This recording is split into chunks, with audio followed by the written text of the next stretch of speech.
Hello everyone, welcome back to Xylem, welcome back to the world of English.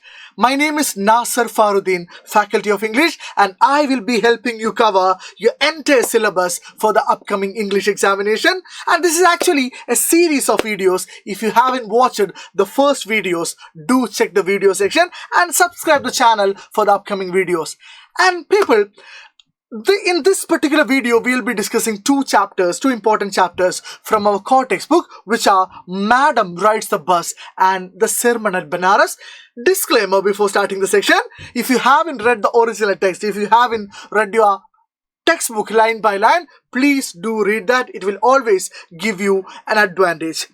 Right. So let's begin with Madam Rides the Bus. It has a very interesting title. Madam Rides the Bus. Who is this Madam? And before discussing who the Madam is, let's discuss about the author. Even though it is not very important for your examination, it is very important or imperative to understand about the author. And Madam Rides the Bus is written by a very popular Tamil writer, Vallikannan. Actually, Vallikannan is his pen name. His original name is R.S. Krishnaswamy. Madam Rides the Bus, written by Vallikannan, the pen name of R.S. Krishnaswamy, is a well-known Tamil writer, journalist, and translator. His writings is simple, warm, and filled with gentle humor. He often wrote about ordinary people with, an everyday life. And let's discuss about the story.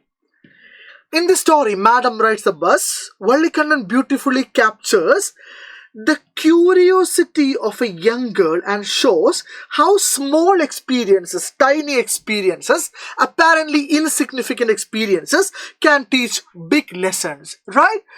If you haven't understood anything, let's move on. We will understand everything in detail. What is the setting of the story? The story is set in a small South Indian village. Okay, remember? The story is set in a small South Indian village where Valli lives. So Valli is the protagonist of the story. Valli is the central character of the story, and Valli is the madam in the story.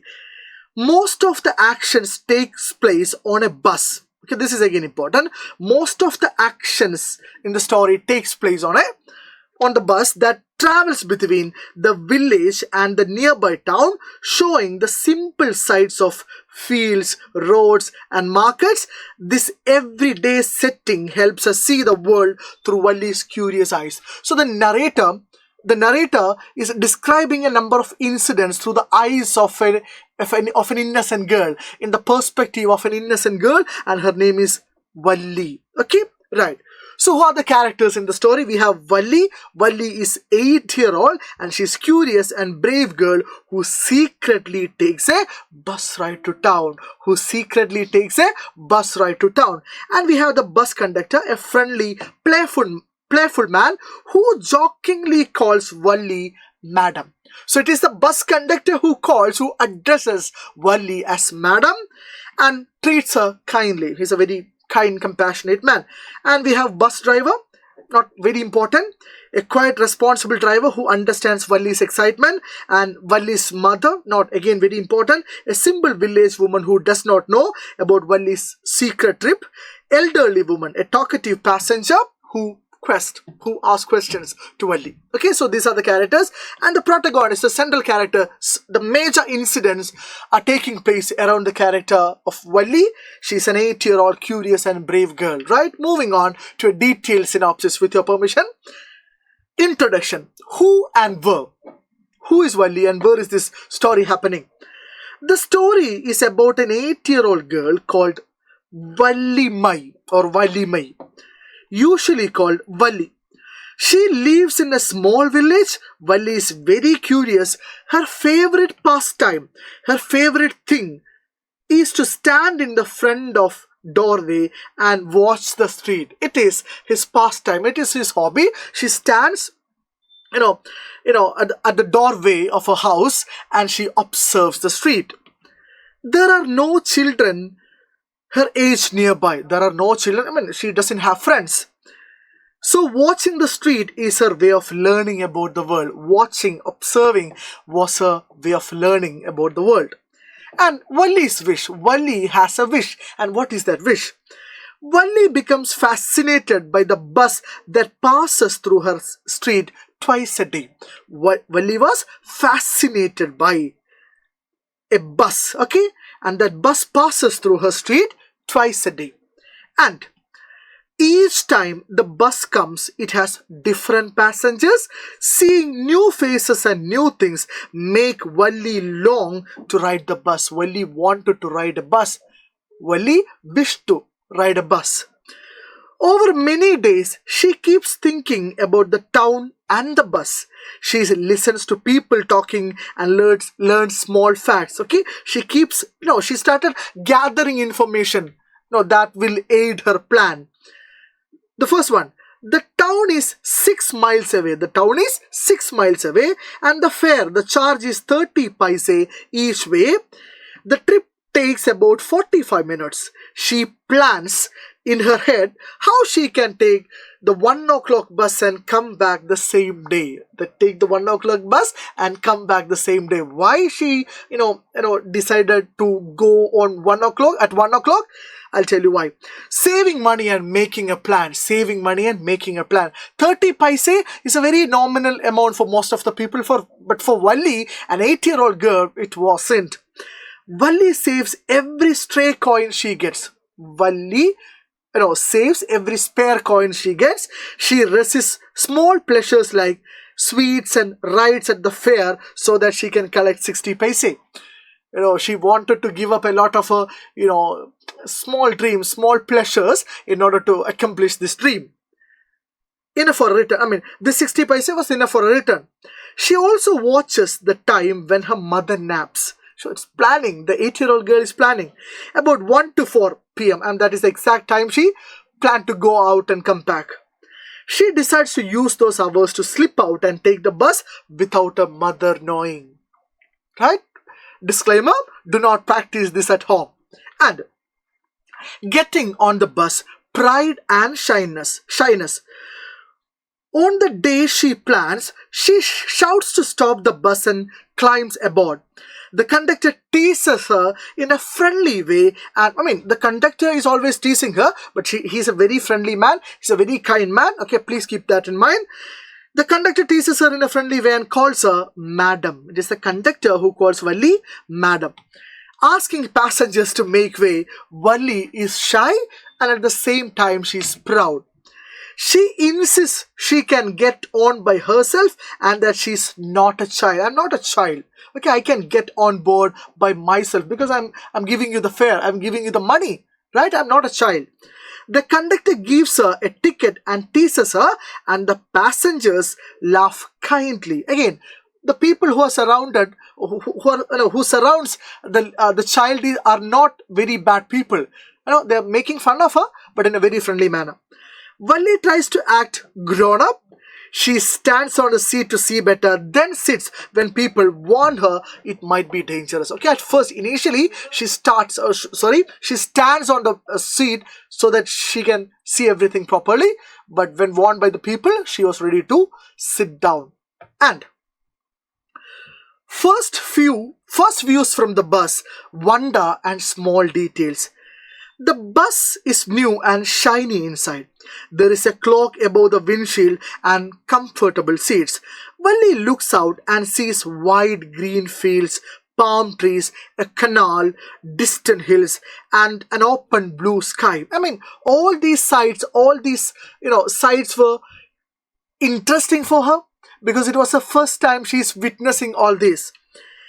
Everything seems big and beautiful to her. She feels excited and happy. She watches cows, trees, shops, and the changing landscape sitting inside the bus. Encounters on the bus. Adults talk and Valli's pride. People on the bus talk to Valli. An elderly man gently tells her to sit down. An old woman with strong betel smell asks curious questions and worries if such a young girl should travel alone. Valli answers sharply and shows she wants to be treated like a grown-up. Please, I'm not a child. Please treat me like a grown-up. Right? That was Valli's demand. The conductor keeps calling her madam in a joking way. Valli sometimes feels annoyed, but no, she also laughs along. She also enjoys that. Little adventure, cow on the road and train crossing. On the way, cow runs across the road in front of the bus. The driver honks and the bus slows. Valli finds the scenes funny and laughs until she cries. So what happens here? A cow runs across. This is an important incident because it has an anticlimax as well. A cow runs across the road in front of the bus. The driver honks and the bus slows, and Valli finds this very amusing. Later, the bus crosses a railway line and train thunders past, making the bus shake. Then they go through a busy shopping street in the town with bright shops and many people. Valli is amazed by everything she sees. And in town, Valli's choice to stay on the bus. When the bus stops in the town, most people get off. The conductor asks Valli if she will get off. She surprises him by saying she will ride back on the same bus. He offers to buy her a cold drink or take her to see the sights, but Valli refuses. She says she would be afraid to go alone among the crowd and she does not want gifts that cost money. She only wants the bus ride itself. She pays another 30 paise in return. But this is again an unfortunate incident. On the way back, shock and sadness. On the return journey, Valli sees something that changes her mood. She recognizes the cow that had run before. Now the cow lies dead by the roadside, hit by some fast vehicle. The dead animal looks horrible. Its legs separated out, eyes fixed, blood on it. Valli feels deep sadness. So this incident shook the mind of an 8-year-old child. The sight of death shocks her. Her early joy drains away. She no longer wants to look out of the window. The experience shows her the difference between seeing life's fun moment and seeing death. Okay, that incident, kind of disturbed her. Returning home, quiet, pride, and surprise. The bus reaches Valli's village. She thanks the conductor and promises to come again for a bus ride. She runs home and enters while her mother and aunt are talking. They do not know that she has been to town. Valli smiles to herself, thinking about what she saw and how she felt. Her mother and aunt speak about how people can know facts but not always understand deeper things. Valli quietly agrees with them inside her mind. The story ends with Valli keeping her small adventures and the new feeling about life and death to herself. So that particular incident, witnessed by an 8-year-old child, drastically changed her perspective on life. And that is the, ending of the story. The madam rides a bus. Okay, and moving on to the next chapter, the sermon at Banares. The sermon at Banares, we are moving on to the synopsis of the chapter, because let's begin with the first point: early life of Buddha. Gautam Buddha was born as a Prince Siddhartha in northern India, born in 563 BC and passed away in 483 BC. He studied sacred Hindu texts, married a princess, and had a son. For 25 years, he lived a royal life, shielded from the sufferings of the world. So the initial phase of his life was of material, or worldly life. Okay, and he lived for 25 years. He lived a royal life, enjoying everything in his life. And what happened next? Encounter with suffering. While out hunting, Siddhartha saw a sick man. Okay, when he went to hunting, he saw a sick man. He saw a sick man, an old man, and a funeral procession and begging monk. So these sights, these incidents changed his worldly view drastically. These sights made him realize the reality of suffering and the impermanence of life. Reality of suffering and impermanence of life. These are two important things. He left his place to seek enlightenment. He left his place to seek enlightenment. Path to enlightenment. After wandering for 7 years, he wandered in the forest for 7 years. He sat under a under a peepal tree. You know what a peepal tree is, right? Determined to attain enlightenment. After 7 days, he became enlightened. Renamed the tree Bodhi tree. He renamed that peepal tree Bodhi tree and started teaching others. He became known as the Buddha, the awakened one. Buddha means the awakened one. And his first sermon, first public preaching was at Banares, Kashi. Buddha's first sermon was in Banares, a holy city in the river of Ganges. He addressed the problem of suffering and explained how to overcome it. He addressed the problem of suffering and how to explain the problem of suffering. And in this particular chapter, we have a very important character, which is Kisa Gotami. Kisa Gotami, and Kisa Gotami's grief. Kisa Gotami's, extreme sadness. Why she's sad? Why she's grieving? Let's see. Kisa Gotami lost her only son and was devastated. She was mentally, devastated. She carried the dead child to neighbors asking for medicine because she was not ready to accept the fact that her child was, died. But they said the child was dead. A man told her about a physician named Buddha who could help her. Right? So a man directed this Kisa Gotami to Buddha. Buddha's lesson on death. Buddha asked Kisa Gotami to bring a mustard seed from a house where no one had died. That was Buddha's demand. Okay, please bring a mustard seed from a house where no one had died. If you can bring one, I will help. I'll help you to resurrect your child. She went from house to house but found that every family had experienced loss. Every family had death in their family. This helped her realize that death and grief are universal. Death and grief are universal. Realization of universality of suffering. Watching the city lights flicker and die out, Kisa Gotami understood that life is fleeting. Life is fleeting, moving very fastly, and all humans face death. It is evident. It is essential. It is, it is that something that we cannot defend. She realized that selfish grief cannot change the reality. Reality, in reality, our death is a reality, and your selfish, grief cannot, eradicate the reality, the imminent reality. And Buddha's sermon on life and death. Buddha explained that human life is short, full of suffering, and everyone is subject to death. Neither wealth nor relation can save anyone. Right? You cannot escape from death, using your wealth or using a relationship with people. Grieving does not help the dead. It only adds to the pain of the living. Okay? Great philosophies.